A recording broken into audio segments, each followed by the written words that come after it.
പ്രിയപ്പെട്ടവരെ, എൻ്റെ പിറകിൽ കാണുന്നതാണ് മുൻ മന്ത്രിയും മുൻ പത്തനാപുരത്തിൻ്റെ MLA-യുമായ ശ്രീ KB ഗണേഷ് കുമാർ പറഞ്ഞ പഞ്ചനക്ഷത്ര ഹോട്ടലിന് സമാനമായുള്ള ഹോസ്പിറ്റൽ. അപ്പം അതിൻ്റെ വിശേഷങ്ങളിലേക്ക് ഞാൻ പ്രിയപ്പെട്ട പ്രേക്ഷകരെ ഞാൻ ക്ഷണിക്കുകയാണ്. ഇത് പറയുമ്പോൾ അദ്ദേഹം ഈ പഞ്ചനക്ഷത്ര സമാനമായ ഹോസ്പിറ്റൽ സൗകര്യങ്ങളാണ് പത്തനാപുരത്ത് ജനങ്ങൾക്ക് വേണ്ടി ഒരുക്കി കൊടുക്കുന്നതെന്ന് പറഞ്ഞു. അപ്പം മനഃപൂർവ്വമായി അദ്ദേഹം ചില കാര്യങ്ങൾ മറച്ചു വെച്ചാണെന്ന് എനിക്ക് സംശയമുണ്ട്. കാരണം പഞ്ചനക്ഷത്ര സമാനമായ ഹോട്ടലുകൾക്ക് ആവശ്യമായ നിരവധിയായ ഫെസിലിറ്റി ഉണ്ട്.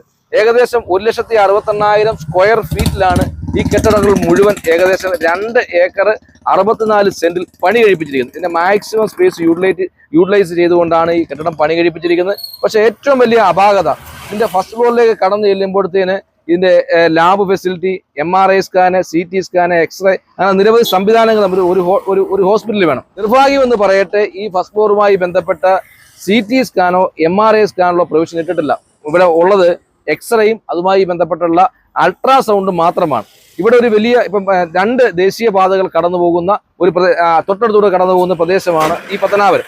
അവർക്ക് ഏറ്റവും കൂടുതൽ ആശ്രയിക്കാൻ പറ്റിയ ഒരു ഹോസ്പിറ്റലായി ഇത് മാറേണ്ടതാണ്. നമുക്ക് ഒരു എമർജൻസി സിറ്റുവേഷനിൽ ഇപ്പോൾ ഒരു അപകടം പറ്റി വന്ന ആളുകൾക്ക് ഇതിലെ ഒരു ചികിത്സയ്ക്ക് വരുമ്പോൾ ഈ CT സ്കാനും MRI ഇല്ലെങ്കിൽ അവരെ ഇവിടെ ചികിത്സിക്കാൻ പറ്റാത്തൊരവസ്ഥയുണ്ട്. ഇവിടുന്ന് റെഫർ ചെയ്ത് പോകേണ്ട ഒരു കാര്യം. അങ്ങനെ ആ അപകടത്തിൽപ്പെട്ട രോഗി മരണപ്പെടാൻ വലിയ സാധ്യതയാണ്. അതല്ല എങ്കിൽ ന്യൂമോണിയ ബാധിച്ച ഒരു രോഗി വന്നാൽ പോലും ഒരു CT സ്കാൻ എടുത്തെങ്കിൽ മാത്രമേ ലങ്സുമായി ബന്ധപ്പെട്ടുള്ള കാര്യങ്ങൾ നമുക്ക് മനസ്സിലാക്കാൻ സാധിക്കൂ. അതുപോലും ഇല്ലാത്ത രീതിയിലാണ് അതുപോലും ഇവിടെ ഇല്ല. ഈ നിലവിലുള്ള ഈ ഹോസ്പിറ്റലുമായി ബന്ധപ്പെട്ടുള്ള DPR-ലോ മറ്റു ഒന്നും കാണുന്നില്ല. ഈ വിഷയങ്ങൾ പല പ്രാവശ്യങ്ങളായി ഇവിടുത്തെ ആരോഗ്യ വിദഗ്ധർ കാണിച്ചെന്നൊക്കെ അദ്ദേഹം ഇത് ഗൗരവമായി കണ്ടില്ല. ഏറ്റവും വലിയ അതിപ്രധാനമായ മറ്റൊരു വിഷയം എന്ന് പറഞ്ഞാൽ ഫസ്റ്റ് ഫ്ലോറിൽ ലാബ് സൗകര്യങ്ങൾ ഒരുക്കേണ്ടതാണ്.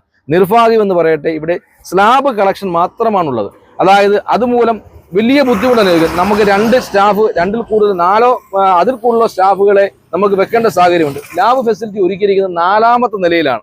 ഈ ലാബിന്റെ സ്ലാബ് കളക്ട് ചെയ്തുകൊണ്ട് നമ്മൾ 4ാമത്തെ നിലയിൽ ചെന്നെങ്കിൽ മാത്രമേ ഇവിടുത്തെ ഇത് ടെസ്റ്റ് ചെയ്ത് റിസൾട്ട് വരുന്ന സാഹചര്യമുള്ളൂ. അത് വലിയ കാലതാമസം ഉണ്ടാകും. ആ വിഷയത്തിൽ ഞങ്ങൾ പലപ്പോഴായി ഇത് ചൂണ്ടിക്കാണ്ടി, ഇതുമായി ബന്ധപ്പെട്ട ആരോഗ്യ വിദഗ്ധർ ചൂണ്ടിക്കാണ്ടിയപ്പോൾ ഇതെങ്ങനെ പരിഹരിക്കാമെന്ന് ചോദിച്ചപ്പോഴാണ് അവർ പറഞ്ഞത് ന്യൂമാറ്റിക് സിസ്റ്റം എന്ന് പറയുന്നത്.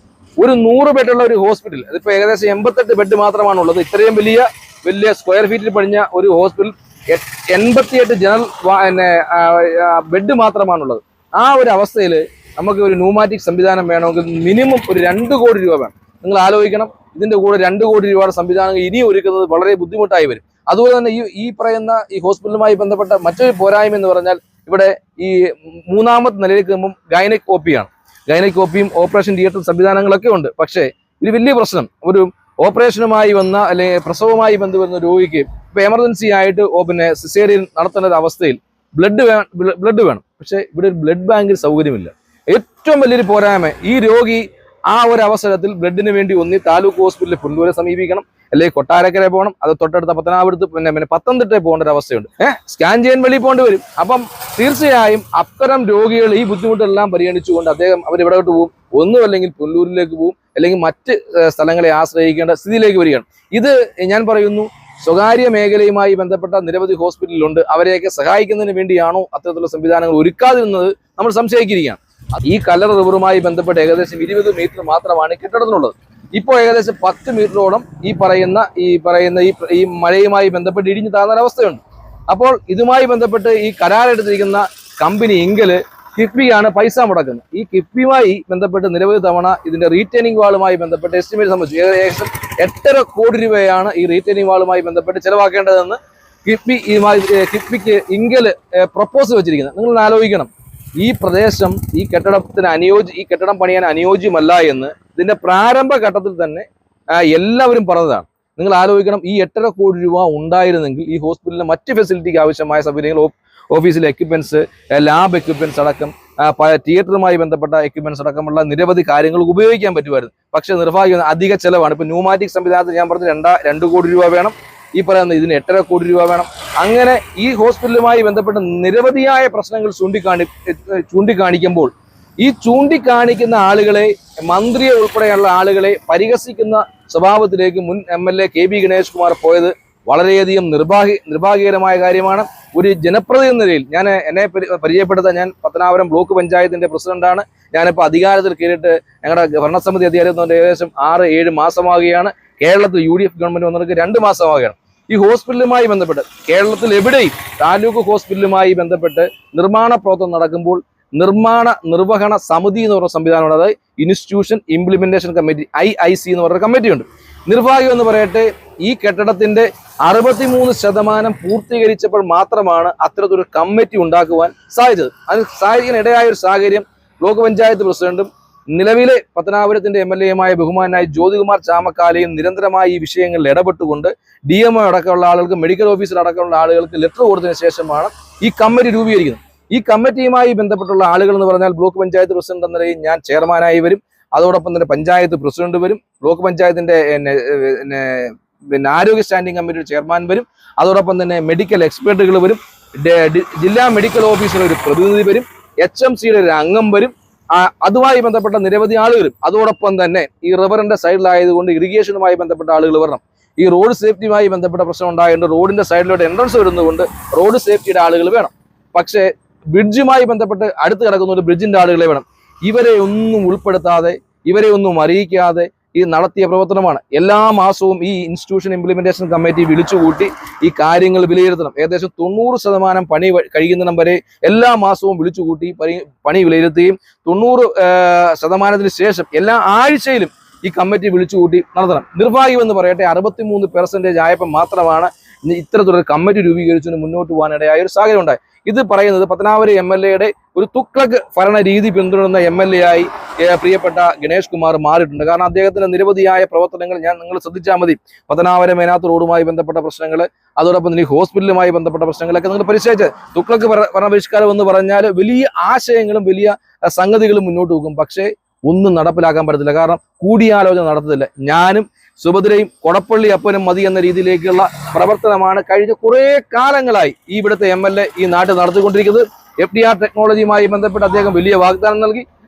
എത്ര തവണ ആ റോഡുമായി ബന്ധപ്പെട്ട അലൈൻമെന്റ് മാറ്റി, കലങ്ങുമണിയുമായി ബന്ധപ്പെട്ട അലൈൻമെന്റ് മാറ്റി, ബ്രിഡ്ജുമായി ബന്ധപ്പെട്ട അലൈൻമെന്റ് മാറ്റി, അവസാനം ഒരു ലക്ഷ്യവും കാണാതെ ആ നാട്ടിലെ ആളുകൾ ദുരിതത്തിലേക്ക് പോവുകയാണ്. ഒരു താലൂക്ക് ഹോസ്പിറ്റലിന്റെ നിർമ്മാണ പ്രവർത്തനവുമായി ബന്ധപ്പെട്ട പ്രാരംഭ നടപടിയാണ് നിർമ്മാണ നിർവഹണ സമിതി അഥവാ ഇൻസ്റ്റിറ്റ്യൂഷൻ ഇംപ്ലിമെന്റേഷൻ കമ്മിറ്റി. നിർഭാഗ്യം എന്ന് പറയട്ടെ, ഇവിടെ അത് ഉണ്ടായില്ല. അത് എന്തുകൊണ്ടാണ് ഉണ്ടായില്ല എന്ന് പറയേണ്ട ഉത്തരവാദിത്വം ബഹുമാനായ മുൻ MLA ഉത്തരവാദിത്വമാണ്. കാരണം ഇവിടെ ബ്ലോക്ക് പഞ്ചായത്തും ഗ്രാമപഞ്ചായത്തും ജില്ലാ പഞ്ചായത്തും കേരള ഗവൺമെന്റ് അടക്കമുള്ളത് LDFന്റെ ഭരണകാലത്തായിരുന്നു. ആ കാലത്താണ് ഈ ഹോസ്പിറ്റലുമായി ബന്ധപ്പെട്ട നിർമ്മാണ പ്രവർത്തനം നടത്തുന്നത്. അന്ന് ഉണ്ടായിരുന്ന LDFന്റെ പ്രതിനിധികൾ, ശ്രീമതി ബഹുമാനപ്പെട്ട ബ്ലോക്ക് പഞ്ചായത്തിന്റെ പ്രസിഡന്റ് ശ്രീമതി ആനന്ദവല്ലി, ബഹുമാനായ ഗ്രാമപഞ്ചായത്തിൽ തുളസി അടക്കമുള്ള ആളുകൾ ഈ പ്രദേശത്തുള്ളവരാണ്. അവർ പാർശ്വവൽക്കരിക്കപ്പെട്ട സമൂഹത്തിൽ നിന്ന് ഉയർന്നു വന്ന നേതാക്കന്മാരാണ്. അവരെ പോലും ഉൾക്കൊള്ളിച്ച് ഈ കമ്മിറ്റി മുന്നോട്ട് പോയി പ്രശ്നങ്ങൾ പഠിക്കേണ്ട MLA അവരെല്ലാം ഒഴിവാക്കിക്കൊണ്ട് മുന്നോട്ട് പോകുന്ന ഒരു സമീപനം. ഞാൻ പറഞ്ഞത്, ഞാനും സുഭദ്രയും കുടപ്പള്ളി അപ്പനും മതി എന്നൊരു സമീപനമായിട്ടാണ് MLA പോയിക്കൊണ്ടിരിക്കുന്നത്. അതുമായി ബന്ധപ്പെട്ട DMOയുമായി ബന്ധപ്പെട്ട് ഞങ്ങൾ സംസാരിച്ചു. പുതിയ ഗവൺമെന്റ് അധികാരത്തിൽ വന്നപ്പോൾ പുതിയ MLA വന്നു, ശ്രീ ജ്യോതികുമാർ ചാമക്കാല. ബ്ലോക്ക് പഞ്ചായത്തിൽ പുതിയ ഭരണസമിതി വന്നു, UDFന്റെ നേതൃത്വത്തിലുള്ള ഭരണസമിതി വന്നു. ഈ വിഷയവുമായി ബന്ധപ്പെട്ട് ഞാൻ നിരന്തരമായി മെഡിക്കൽ ഓഫീസറോട് ചോദിക്കുമ്പോൾ പറയുന്നത്, ഞങ്ങൾക്ക് ഇതുമായി ബന്ധപ്പെട്ട് യാതൊരു അറിവുമില്ല സാറേ. ഞങ്ങൾ ഈ ഹോസ്പിറ്റലുമായി ബന്ധപ്പെട്ട നിർമ്മാണ പദ്ധതിയിൽ ഇടപെടുകയോ നാളിതുവരെ ഞങ്ങൾ ആ പ്രദേശത്ത് പോയി ഹോസ്പിറ്റലിൽ കാണാനുള്ള അവസരം ഞങ്ങൾക്ക് ഉണ്ടാകുന്നില്ല. നിങ്ങൾ വന്നതിന് ശേഷമാണ് ഞങ്ങൾക്ക് അകത്ത് പോലും കയറാനുള്ള ഒരു അവസരം തന്നെ. ഈ വാർഡിന്റെ മെമ്പർ അടക്കമുള്ള ബഹുമാനായ CPMന്റെ നേതാവ് സഖാവ് അനിൽ അടക്കമുള്ള ആളുകൾ എന്നോട് പേഴ്സണലായിട്ട് പറഞ്ഞതാണ്. ഞാൻ പോലും കാണുന്നത് അദ്ദേഹം ഇവിടെ നിരവധി വർഷങ്ങളായി മുൻ മെമ്പറാണ്. അദ്ദേഹം നിലവിൽ ഇപ്പോഴത്തെ ഈ വാർഡിന്റെ മെമ്പറാണ്. അദ്ദേഹത്തെ പോലും ഈ ഹോസ്പിറ്റലുമായി ബന്ധപ്പെട്ട കാര്യങ്ങൾ ഇടപെടിക്കാതെ അദ്ദേഹം പോലും കാണാൻ പറ്റിയിട്ടില്ല. അദ്ദേഹം ഈ ഹോസ്പിറ്റലിൽ കാണാൻ പറ്റിയ ഒരു അവസരം ഉണ്ടായിട്ടുള്ളത് ഈ പറയുന്ന ബഹുമാനായ ജ്യോതികുമാർ ചാമക്കാല MLA ഇവിടെ MLA ആയി വന്നതിന് ശേഷം എല്ലാവരെയും വിളിച്ചു, ഇതിന്റെ സ്റ്റേറ്റ് കോളേഴ്സിനെയും ജനപ്രതിനിധികളെയും വിളിച്ച് സംസാരിച്ചപ്പോൾ ഈ നിർമ്മാണ പ്രവർത്തനങ്ങൾ വിലയിരുത്തിയപ്പോൾ മാത്രമാണ് അവർക്കെല്ലാം കാണാൻ സാധിച്ചത്. മുൻ ഭരണസമിതിയുടെ കാലത്ത് ആരോഗ്യ സ്റ്റാൻഡിംഗ് കമ്മിറ്റിയുടെ ചെയർമാനായിരുന്ന UDF മെമ്പറായ പൊന്നമ്മ ജയൻ അടക്കമുള്ള ആളുകൾ ഈ സമിതിയുമായി ബന്ധപ്പെട്ട് പ്രവർത്തിക്കേണ്ടവരാണ്. അവരെ പോലും അറിയിക്കാതെ കുറെ ആളുകളെ വെച്ചുകൊണ്ട് അദ്ദേഹം ഇങ്ങനെ ഒരു പ്രഹസനമായി മാറുന്ന രീതിയിലേക്ക് ഇതിന്റെ പ്രവർത്തനം മുന്നോട്ട് പോയി. അദ്ദേഹം പഞ്ചനക്ഷത്ര കോളിന് സമാനമായ രീതിയിലുള്ള ചികിത്സകൾ പത്തനാപുരം ജനങ്ങൾക്ക് ആവശ്യമാണ്. ഇത് ഏറ്റവും വലിയ അപാകത എന്ന് പറഞ്ഞാൽ സെൻട്രലൈസ്ഡ് AC ഇതെങ്ങനെ താങ്ങാൻ പറ്റും? ഒരു ബ്ലോക്ക് പഞ്ചായത്തിന് മിനിമം ഒരു 15 ലക്ഷം രൂപ മുതൽ 25 ലക്ഷം രൂപ വരെ കറണ്ട് ബില്ല് ഒരു സെൻട്രലൈസ്ഡ് AC യുമായി ബന്ധപ്പെട്ട AC വേണമെന്ന് ഞങ്ങൾ പറയുന്നില്ല. ഓപ്പറേഷൻ തിയേറ്ററിന് AC വേണം, അവിടുത്തെ OP-യുമായി ബന്ധപ്പെട്ട ചില കാര്യങ്ങൾക്ക് AC വേണം, ലാബിൽ വേണം, ഫാർമസിയിലൊക്കെ വേണം, അത്യാവശ്യ കാര്യങ്ങളൊക്കെ AC വേണം. ഇത് സെൻട്രലൈസ്ഡ് AC-യുമായി ബന്ധപ്പെട്ട് മുന്നോട്ട് പോകുമ്പോൾ വലിയ ബുദ്ധിമുട്ടുകൾ ബ്ലോക്ക് പഞ്ചായത്തിന് അനുഭവിക്കും. LDF-ന്റെ ഭരണകാലത്ത് കൊണ്ടുവന്ന ഹോസ്പിറ്റലാണ്. ആ വികസനത്തെ ഞങ്ങൾ അംഗീകരിക്കുന്നു. ആ വികസനത്തെ അംഗീകരിച്ചുകൊണ്ടുള്ള പ്രവർത്തനമായി ഞങ്ങൾ മുന്നോട്ട് പോകും.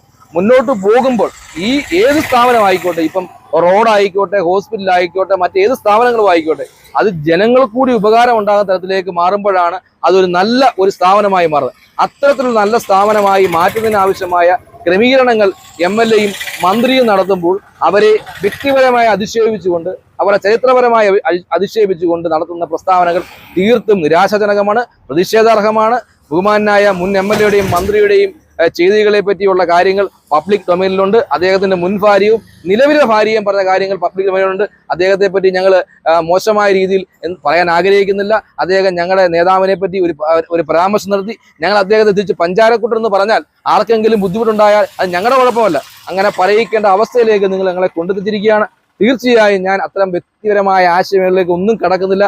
ഈ ഞങ്ങൾ ഉന്നയിച്ച, ഞാൻ ബ്ലോക്ക് പഞ്ചായത്തിന്റെ ബ്ലോക്ക് പഞ്ചായത്തിന്റെ പ്രസിഡന്റും ഈ ഹോസ്പിറ്റലിലെ ചെയർമാനും കൂടിയാണ്.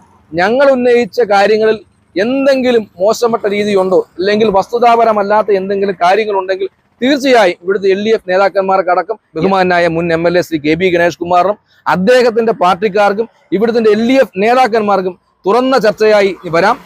ഞാനത് വെല്ലുവിളിയായെന്ന് പറഞ്ഞില്ല, വസ്തുനിഷ്ഠമായ രീതിയിൽ ചർച്ച ചെയ്തുകൊണ്ട് ഈ ഹോസ്പിറ്റൽ ജനങ്ങൾക്ക് ഉപകാരപ്രദമാകുന്ന രീതിയിൽ തുറന്നു കൊടുക്കാൻ ആവശ്യമായ നടപടികൾ സ്വീകരിക്കുന്നതിന് എല്ലാവരുടെയും സഹായം അഭ്യർത്ഥിച്ചുകൊണ്ട് എന്റെ വാക്കുകൾ നിർത്തുന്നു. നന്ദി, നമസ്കാരം.